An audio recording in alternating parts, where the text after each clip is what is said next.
Sometimes I just want to talk like this all day. You know, I hear that train a-comin', it's coming round the bend. Right? You know, that voice. It's 6:07 a.m. We're on our way to the shop. We're a little bit closer to home when I shoot these videos than when I normally start to shoot these videos for two reasons. Number one, this was immediately on my mind this morning, this subject. And number two, because of that, I wanted to have a little bit more time to talk than usual. I'm also, generally speaking, pretty careful about having the camera running too close to my house because not all of y'all, the vast majority of you know, but some of y'all are weirdos. And as I've said before, I just don't want to have to deal with the paperwork of shooting people in Texas. And that's what we're here to talk about, is shooting people. Well, not really. People shooting other people. Let me just start off by saying I'm not a fan of people having to get shot, period. That being said, I'm a realist, and it's something I've trained for a long time. I have had a firearms proficiency for well over 25 years, coming closer to 30 years, and I'm not that old. Good. Did we cover all our bases? We got all of our caveats and our disclaimers. Cool, so we can just talk now. Active shooters. I have a good friend of mine and brother in Christ who's younger than I am, and he goes to college at a local college here in North Texas. And let's just say he's the odd man out on campus, right? He's a conservative Christian at college. But anyway, after this most recent school shooting here in Texas, Santa Fe, Texas, he sent me a message and he said, "Hey man, I'm looking through your channel. I don't see anything on active shooters, and I'd like to know your thoughts." Here it is, brother. This one's for you. I would also like to say this morning is going to be a thought piece, but I've got the choreography in my brain for doing an actual video on it, where I want to walk you guys through some things, some tactics, on the ground tactics, is how to deal with an active shooter. So, as I've said in the FEMA camp video, what's the best way to avoid a FEMA camp? Don't go there. That pissed a lot of people off. Sorry. Now, what's the best way to avoid an active shooter? Don't be where active shooters go. I realize that's not an option for a lot of people, but for a lot of people, it is an option. Don't go there.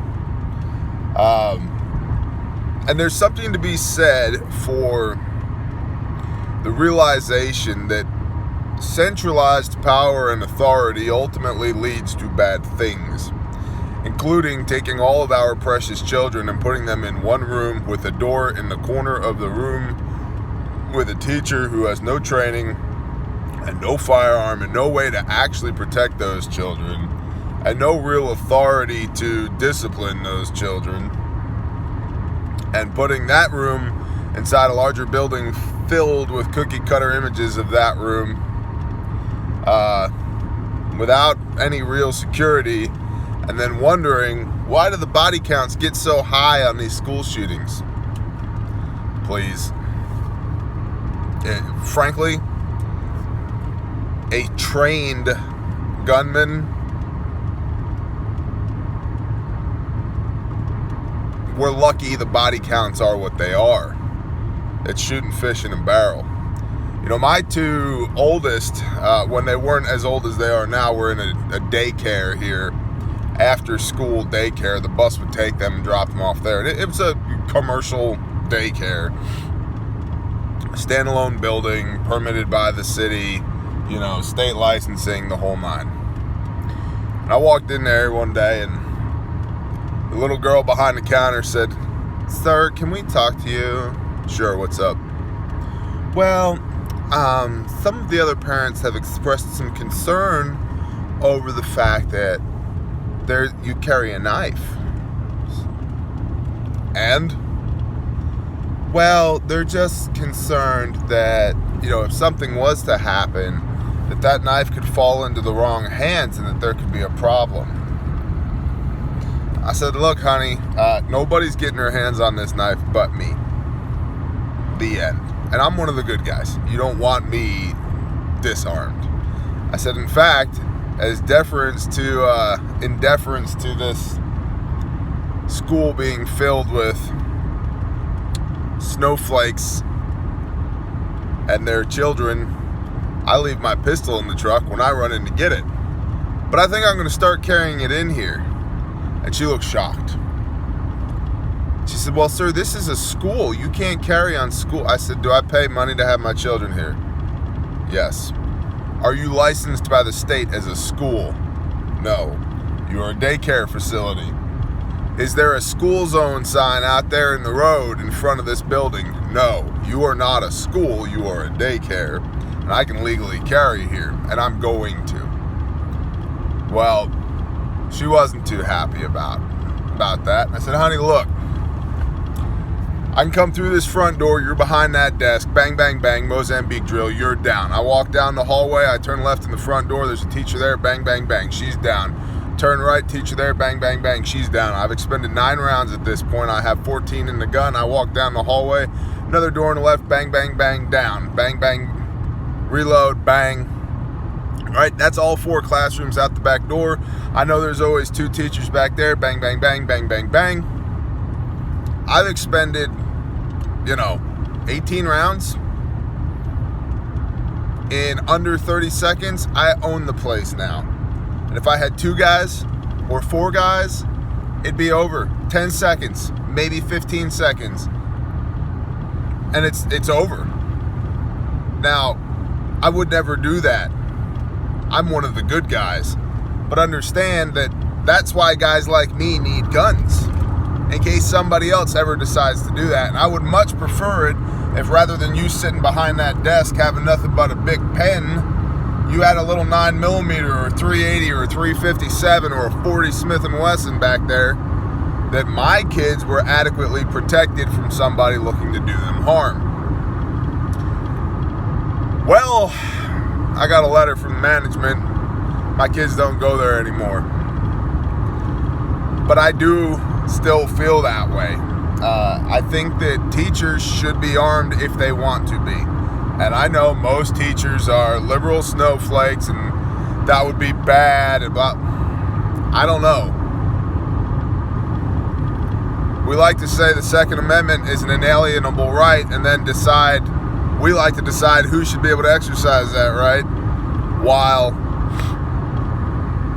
railing against the left, saying, well, you can't exercise that right the way you want to.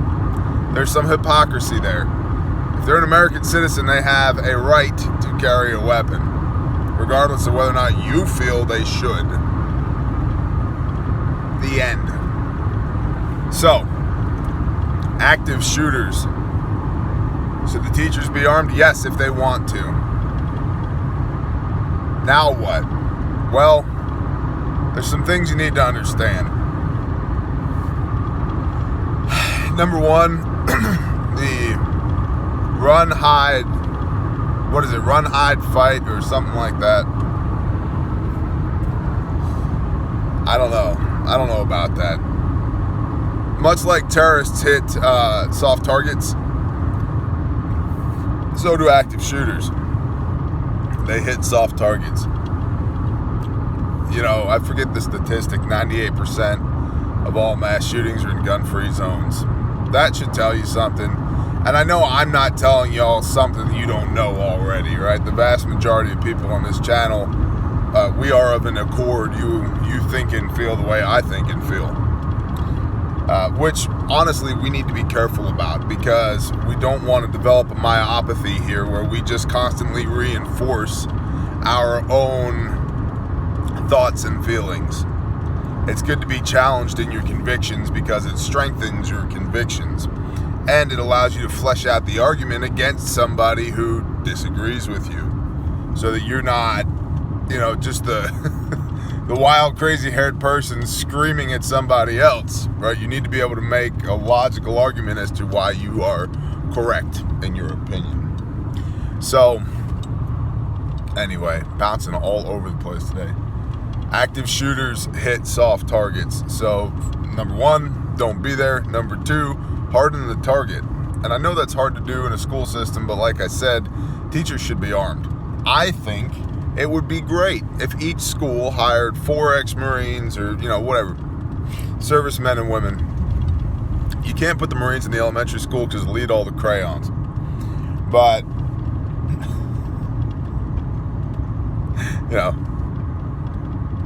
truth bombs, just dropping them all day, man.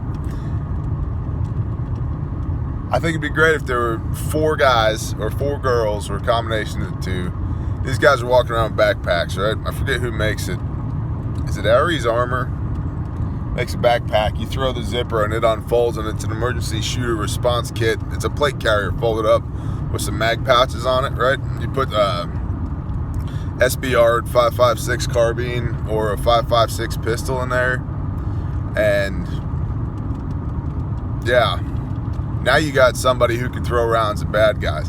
And there would have to be all kinds of vetting done, and I get it. And, well, we don't want guns in our schools. Well, tough doo-doo. It's there. They're there. They are there, okay? But again, I think it says a lot about the centralized power and authority of the government, decentralizing that. How many homeschool shootings have there been? Versus how many private school shootings have there been? How many public school shootings have there been? And people say, well, they took God out of the school system, and now this is why we're having this problem. Yes, to a degree. We also stopped beating our kids' asses. There's something to that. And man, I can't throw 2 coherent thoughts together this morning. Active shooter. Harden a target. Have some Marines there, or Navy guys, or airmen, whatever. Sailors. You might get 4 sailors in bell bottoms and Dixie cups, and use the gay force field to keep the bad guys away. Yeah, I love you, Navy. Just messing with you. Right? But have some guys right there that it's their job. Unlike those cops in Florida who stood outside and listened to the sounds of gunfire, it's their job, and they are already inside the school, right? And there are people out there, you want to be friends with the people who run toward the sound of gunfire. And I know that's becoming a meme in our, in our circles in this world is,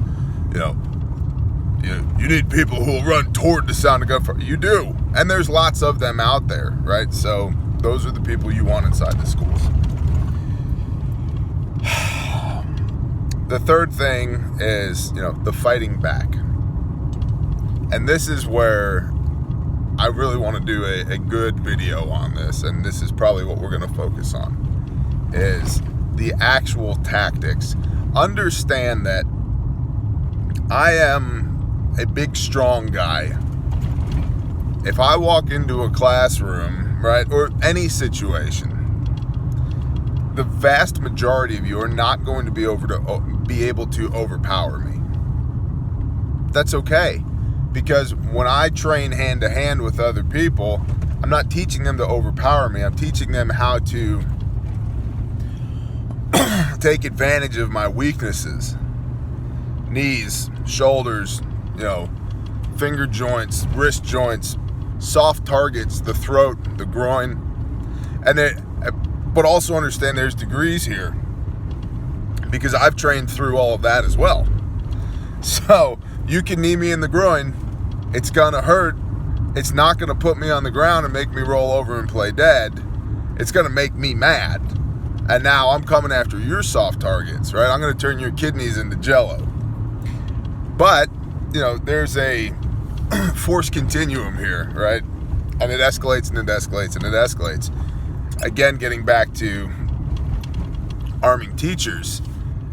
When somebody decides there's going to be a gunfight, your force continuum is deadly force.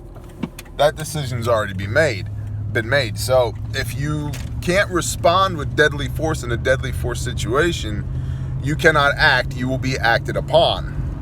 That's a problem. So, and I think it's very logical. I think people should be able to just logically come to that awareness on their own. But that's not the case. We have people that truly think that the best way to stop gun violence is to get rid of all guns. As if that would work. It would not work. Go ask Sadiq Khan in London how well getting rid of all the guns has worked. He'd love to tell you, but he's too busy dealing with people getting stabbed every 14 minutes or whatever the statistic is there. So, if somebody walks into your room with a gun, we're going to talk about what cutting the pie looks like and how somebody would make a dynamic entry into a room and what you can do about it. But I don't think everybody should huddle in the corner, because I'm not the huddle in the corner guy. I'm the get on top of that guy and keep pounding his face with your fist and your elbow and your knee and whatever else you have, the top of your head, until his face looks like a pound of ground beef. Keep going, keep going, keep going. Spetsnaz drills, 300 strikes a minute. 300 strikes a minute, y'all. That's 5 a second. Bang, bang, bang, bang, bang, bang, bang, bang, bang. Hit that guy as hard and as fast as you can. Sternal plate, solar plexus, in the stomach, in the groin, in the neck, in the side of the head. You want to, and this is another thing too, by and large, the head is a bad place to hit somebody with your hands, because your hands have a bunch of small, fragile bones, and the head is one big bone, more or less, right? So knees, elbows, things like that. And that's all stuff that we're going to get into, but to stand in the corner and wait to be shot it's not in my DNA. I don't think it should be in anybody else's DNA either.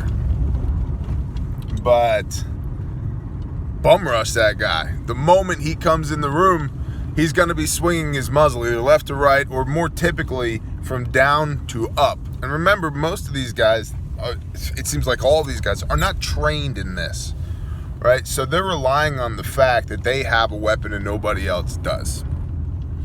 So take that weapon away from them. And people are getting caught up, I understand, shots fired, people get caught up in that, right? Their blood pressure spikes, their heart rate spikes, their fine motor skills fall apart, their ability to think critically falls apart, right? Their muscles go into anaerobic respiration, so now they get sluggish, their reaction time suffers, they get I can't remember what the Greek is for it. Tunnel vision, right? Auditory exclusion, like your senses just go to hell. And then they stand in the corner and wait to get shot. No, man. Deep breaths. Find that dude. Swamp that dude. Oh, I took 4 rounds. Okay, you took 4 rounds, but nobody else took 4 rounds, right? You got the guy. Tourniquets save lives, by the way. Which might be something to think about. Maybe you need to get your kids an IFAK, put it in your backpack, train them on how to use tourniquets. Israeli battle dressings are like $8 a piece. Storm Seeker medical surplus, or I'm sorry, Storm Seeker military surplus has had their medical stuff at cost. That guy seems like a good guy. I don't know him, but I've been following him for a while, and he's been posting all over Facebook. He wants to just get his medical out to as many people as possible for the lowest price possible.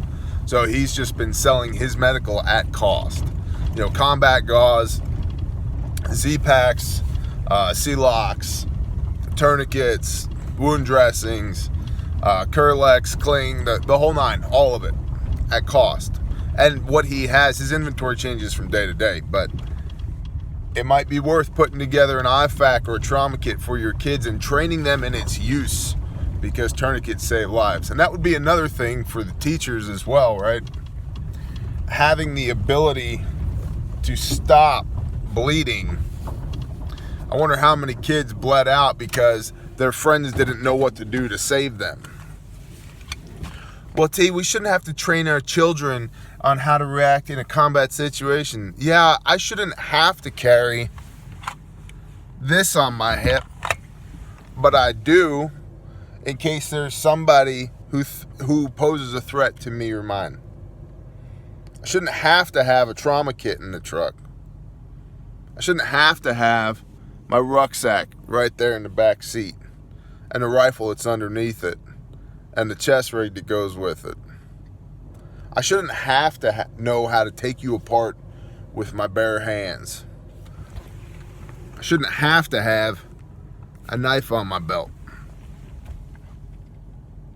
All these are contingencies. And yeah, your kids should know how to dress a wound, how to stop bleeding, how to apply a tourniquet, where the soft spots on the human body are. Because we, as Americans, modern Americans, have gotten extremely soft ourselves. And I think to a large degree that's what we're seeing played out with school shootings. Is,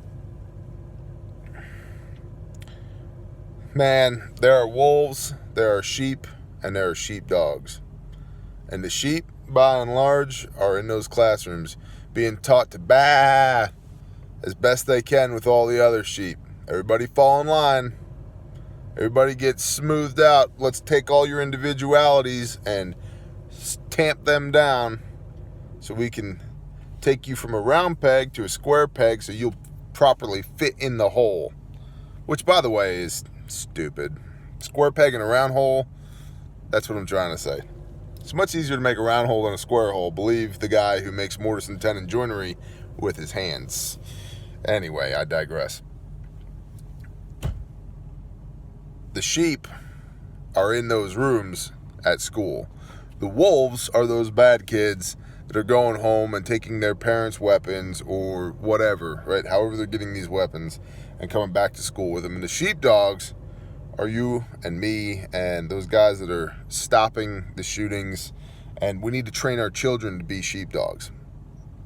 We need to train our children to know what to look for when these kids are acting like a-holes and legitimately say, all right, this kid's a problem. And again, getting back to government, how much did the sheriff's department in that school in Florida, they knew all about that kid.